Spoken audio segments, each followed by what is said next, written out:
আর pay scale নিয়ে যত আন্দোলনই আমরা করি, বৈষম্য জীবনেও কমবে না। কারণ হলো শিয়ালের কাছে মুরগি বাগা দিলে শিয়ালে মুরগি খায়া ফেলায়।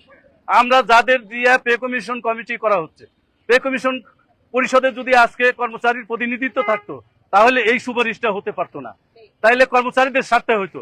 আজকে যারা আমলা তারা তাদের স্বার্থে, যাদের দিয়ে কমিশন করেছে তারা তাদের স্বার্থ বুঝে নিয়েছে, তাদের স্বার্থ নিয়ে আমাদেরকে সুপারিশ করেছে। আমরা চাইছি সর্বনিম্ন 35,000 টাকা, আমাদেরকে দেয় 20,000 টাকা সুপারিশ করে, আর উন্ডা 1,60,000 টাকা উন্ডার বরাদ্দ নেওয়ার জন্য চেষ্টা করে। তাইলে কি বৈষম্য কমবো? হাজার হাজার ছাত্র জনতা গণ অভ্যুত্থানে রক্ত দিয়ে একটি স্বাধীন সার্বভৌম দেশ প্রতিষ্ঠিত করে গেল, একটি সরকার প্রতিষ্ঠিত হলো, গণতান্ত্রিক সরকার। তার কাছে আমাদের আশা কি? আমাদের আশা প্রত্যাশা অনেক বেশি। আমরা যেমন মাননীয় প্রধানমন্ত্রী যেমন দেশকে পরিবর্তন চাচ্ছেন, সবার আগে বাংলাদেশ চাচ্ছেন, তার যারা উন্নয়ন করে, যারা তার নীতি নির্ধারণ বাস্তবায়ন করে, যারা রাত দিন খেটে কাজ করে, তারা কি খেলো, তারা কোথায় রইলো, কোথায় থাকলো না থাকলো, এই খোঁজটা মাননীয় প্রধানমন্ত্রী আপনার নিতে হবে। আপনি জানেন একটি সরকারের সংবিধানে পরিষ্কার বলা আছে অন্ন, বস্ত্র, শিক্ষা, বাসস্থান, চিকিৎসার ব্যবস্থা করবে সরকার। কিন্তু আজকে আমরা বঞ্চিত। আজকে ব্যক্তি ফ্যাসিস্ট সরকার দীর্ঘ 15 বছর আমাদেরকে কথা বলতে দেয় নাই, আমাদের উপরে নির্যাতন হয়েছে, যা ইচ্ছা তাই করেছে, কর্মকর্তারা যা খুশি তাই করেছে।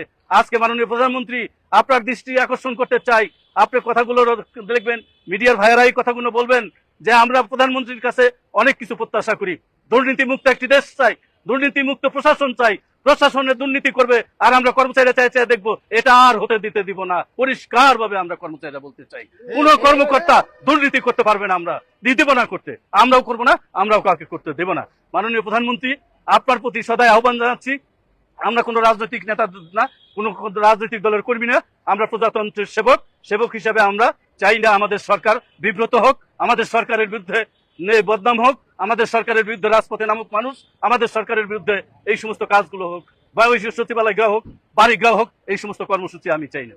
আমি চাই সুষ্ঠুভাবে, সুন্দরভাবে আমাদের মাননীয় প্রধানমন্ত্রী যে কথা বলেছেন, যে কয়টা কথা বলেছেন তার ডবল কাজ করেছেন বাংলাদেশে। আগামী দিনেও আপনার পে কমিশন অবশ্যই আমরা পাবো, কিন্তু আমরা চাই মন্ত্রী পরিষদের কাছে অবিলম্বে আমরা রাজপথে যেন কোনো কর্মচারী না নামে, তার আগে আমাদের প্রজ্ঞাপনটা দিয়ে দেন। বাকি দাবি সচিবালয়ের ন্যায় পদবি পরিবর্তন করতে হবে, বাকি দাবি আউটসোর্সিং পদ্ধতি বাতিল করে রাজস্ব খাতে নিয়োগ প্রদান করতে হবে, আমাদের দাবি কর্মচারীদের পোশাকের টাকা বেতনের সাথে প্রদান করতে হবে, আমাদের দাবি টাইম স্কেল সিলেকশন গ্রেড, উৎসব বোনাস, এরশাদের সময় কত আন্দোলন করে আমরা এনেছি, কেন সেটা বঞ্চিত হবে? আপনার সময় তো এটা আমরা পাওয়ার কথা, ফ্যাসিস্ট বন্ধ করে দিয়ে গেছে, আজকে গণতান্ত্রিক সরকার সেটাকে চালু করে দিবে, এটা হলো আমাদের আশা। তা আমি আর বেশি কথা বলবো না, মাননীয় প্রধানমন্ত্রীকে অনুরোধ জানাবো, আহ্বান জানাবো সম্মানিত মন্ত্রী পরিষদের সকল সদস্যবৃন্দের সাথে। আমরা সেদিন আমি দেখা করেছি, আমরা আশ্বাস দিয়েছেন খুব শীঘ্রই আপনারা পাবেন, তিনি অতীতেও কাজ করেছেন, অভিজ্ঞ একজন অর্থমন্ত্রী আমরা পেয়েছি। মাননীয় একজন আজকে প্রধানমন্ত্রীর মুখ্য সচিব, সে আমাদেরকে যে সুন্দরভাবে কথাগুলো বলেছেন আপনারা উপলব্ধি করবেন, দেখবেন কোন মুখ্য সচিব এইভাবে বলে না।